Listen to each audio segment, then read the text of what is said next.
Welcome to the Baseface Network.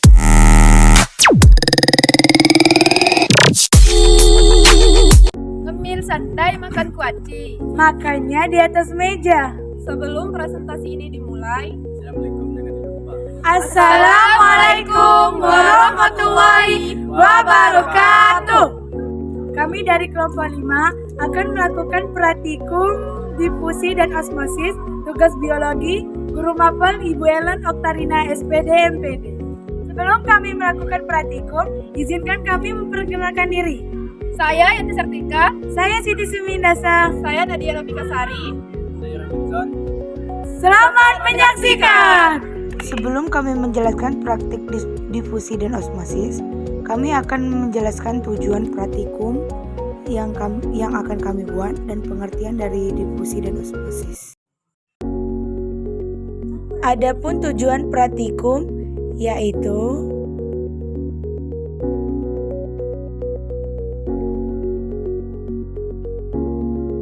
Adapun pengertian difusi. Difusi adalah perpindahan zat terlarut dari konsentrasi tinggi atau hipertonik menuju konsentrasi rendah atau hipotonik. Pengertian osmosis. Osmosis adalah proses perpindahan pelarut dari konsentrasi rendah atau hipotonis menuju konsentrasi tinggi atau hipertonis. Kami akan melakukan praktikum yang pertama, praktikum difusi. Alat yang akan kami gunakan adalah sendok, bubuk kopi, air dingin, dan air panas.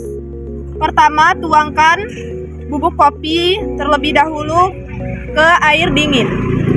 Kemudian tuangkan bubuk kopi ke air yang panas.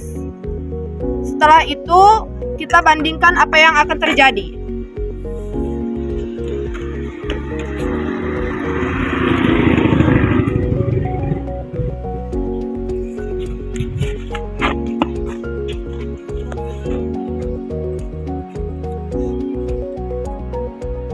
Setelah 30 menit berlalu, dapat kita lihat bahwa kopi yang ada pada air panas cepat berlarut dibandingkan dengan air dingin. Proses ini dinamakan dengan proses difusi. Jadi, singkatnya, difusi terjadi ketika air seduhan mengenai bubuk kopi. Senyawa yang terkandung pada bubuk kopi dari mulai senyawa rasa dan senyawa aroma ikut larut pada air seduhan. Hampir semua metode seduh mengalami pelepasan senyawa dari reaksi difusi, kecuali metode seduh yang memaksakan air mengaliri bubuk kopi seperti alat kopi aeropress dan juga konsep mesin espresso manual. Beberapa hal yang mempengaruhi reaksi difusi ketika proses seduh kopi, antara lain ukuran partikel. Semakin besar ukuran partikel, maka semakin lambat partikel itu bergerak. Kecepatan difusi pun semakin lambat. Kaitannya, semakin kasar bubuk kopi, maka bubuk kopi akan semakin lambat melepaskan senyawa yang terkandung. Kami akan melakukan praktikum yang kedua. Alat dan bahan yang kami gunakan yaitu kentang yang sudah dipotong 4 cm, air biasa, air garam. Yang pertama-tama, kita masukkan kentang ke dalam larutan air biasa. Dan masukkan kentang ke dalam larutan garam. Setelah itu, Setelah 1 malam direndam, kentang yang berada air garam mengalami volume dalam kentang berkurang sehingga berat kentang menurun dan menjadi agak lembek. Bisa kita lihat kentang yang berada di air garam menjadi lembek.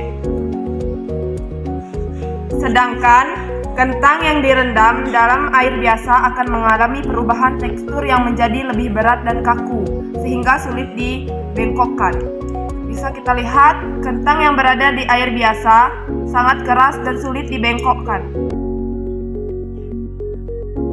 Itulah perubahan osmosis kentang yang berada pada air garam dan kentang yang berada pada air biasa. Jadi, singkatnya, osmosis pada kentang adalah pergerakan molekul air melintasi membran sel kentang atau selaput permeabel sebagian.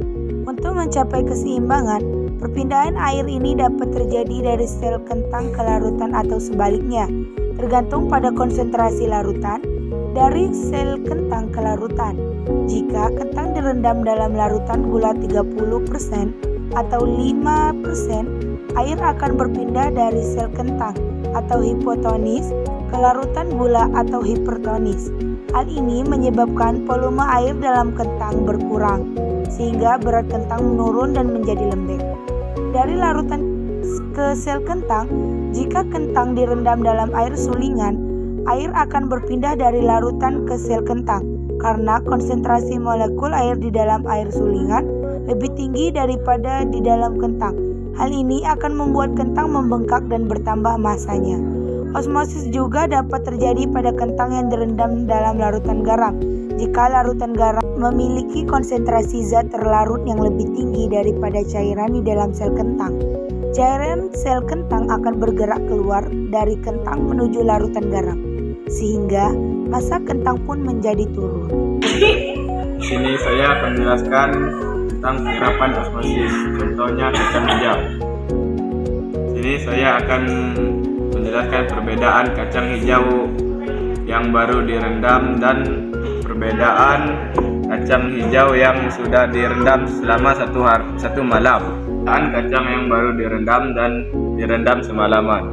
Kacang yang baru direndam tidak memiliki reaksi, sedangkan kacang yang direndam semalaman menyerap terlalu banyak air sehingga kehilangan tekstur dan rasanya, dan kacang tersebut berubah menjadi kecambah.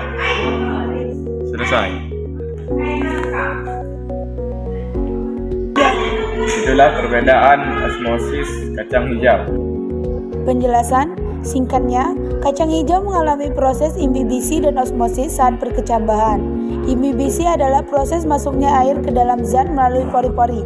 Berikut beberapa hal yang terjadi pada proses imbibisi dan osmosis pada kacang hijau. Penyerapan air. Proses imbibisi dan osmosis pada kacang hijau menyebabkan penyerapan air. Tingkat terjadinya imbibisi dipengaruhi oleh beberapa faktor, yaitu komposisi benih, permeabilitas, kulit benih atau buah terhadap air, ketersediaan air dalam bentuk cair atau gas di lingkungan.